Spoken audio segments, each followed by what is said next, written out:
O tesouro da genuína comunhão. Tendo dito estas coisas, ajoelhando-se, orou com todos eles. Então houve grande pranto entre todos, e, abraçando afetuosamente a Paulo, o beijavam, entristecidos especialmente pela palavra que ele dissera, que não mais veriam o seu rosto. E acompanharam-no até o navio. Atos 20, 36 a 38. Depois do relacionamento com o Senhor, nada há de maior importância na vida do que nosso contato com os irmãos na fé, a começar em nossa própria casa. Há irmãos que, por queridos que são, deixam saudades antes mesmo de partir. São amigos mais chegados do que irmãos, Provérbios 18, 24, que evitamos até mesmo pensar que um dia inevitavelmente terão que ir. Tais são aqueles que verdadeiramente são usados pelo Senhor para preencher a nossa vida em tantas lacunas. No entanto, há muitas causas de apego que se mostram perniciosas, que escondem enormes problemas de alma. Dentro das igrejas, existem aqueles que se apegam a irmãos devido a uma acomodação da vida cristã.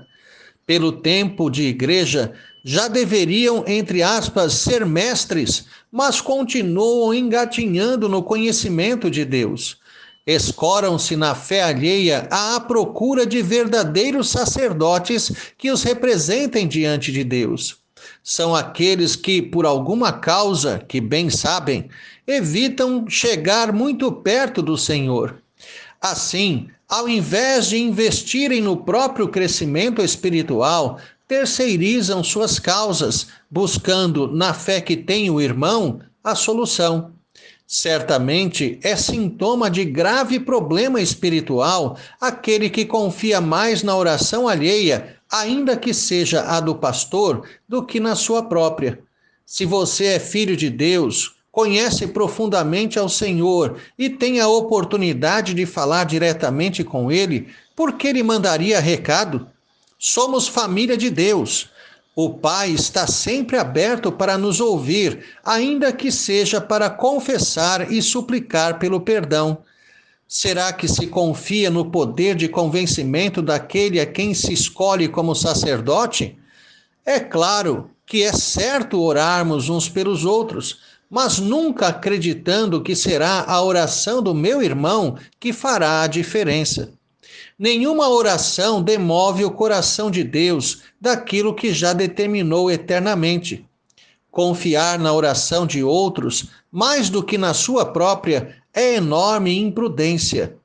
Estive presente em um casamento no qual o pastor que o celebrou descobriu-se posteriormente estar em relacionamento homossexual e outro em que o celebrante estava em adultério. Você não sabe qual é a condição espiritual daquele que está a seu lado, por maior que seja o mito criado quanto à sua pessoa. Outro motivo de apego é porque se trata de alguém muito popular, que atrai a atenção de todos. A igreja é como uma grande rede que atrai peixes de toda espécie.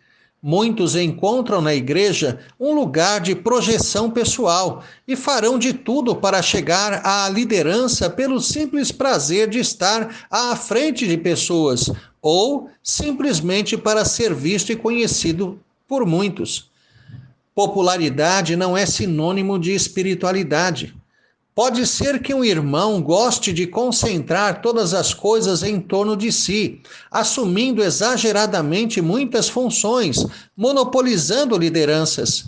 Certamente, a simples ideia de sua partida trará um vácuo ao funcionamento da igreja. Todo crente verdadeiro tem dons para exercitar no serviço da igreja.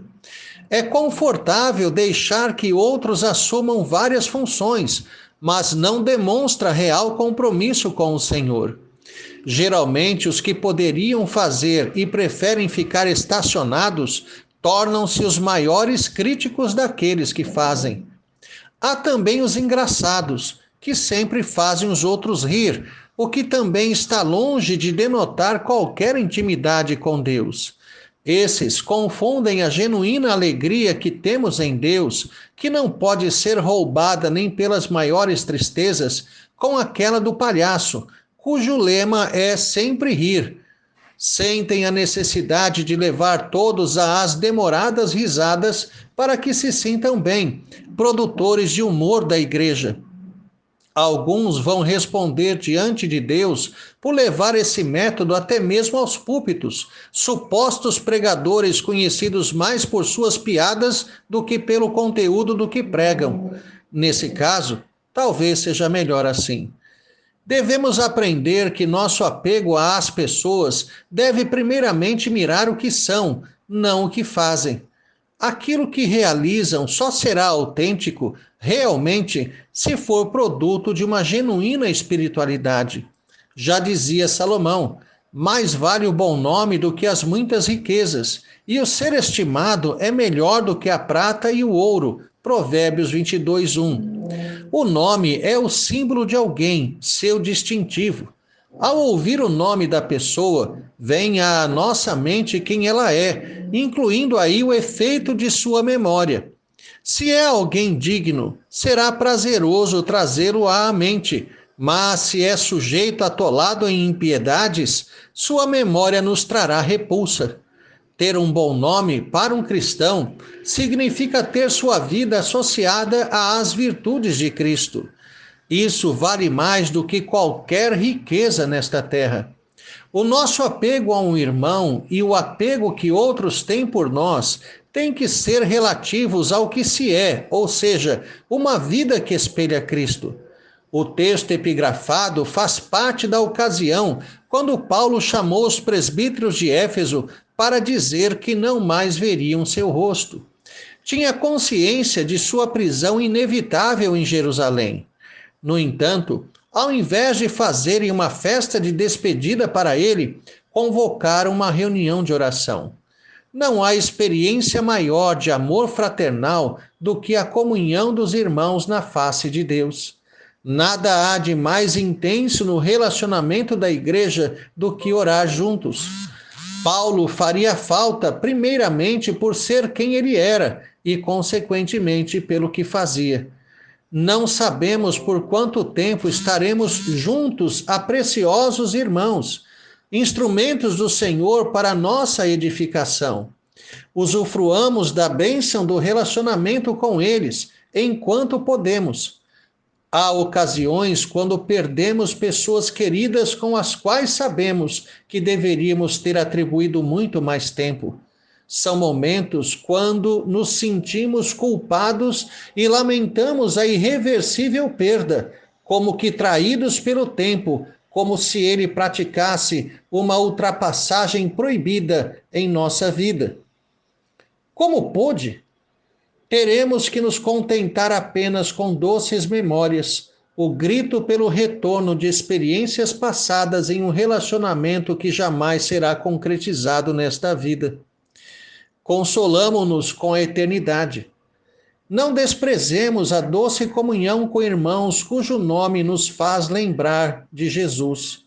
Procuremos estabelecer vínculos com aqueles que vivem verdadeiramente o Evangelho de Cristo, mas não para serem sacerdotes ou muletas. A comunhão dos irmãos não pretende simplesmente ser a coesão e a força advinda da união de pecadores descomprometidos com Deus, uma aliança de ímpios solidários aos pecados que cometem, mas a poderosa integração daqueles que conhecem profundamente o Senhor, em quem percebemos a presença do próprio Cristo, exemplo e estímulo para a nossa vida. Tenha um excelente dia na presença de Deus, Reverendo Jair de Almeida Júnior.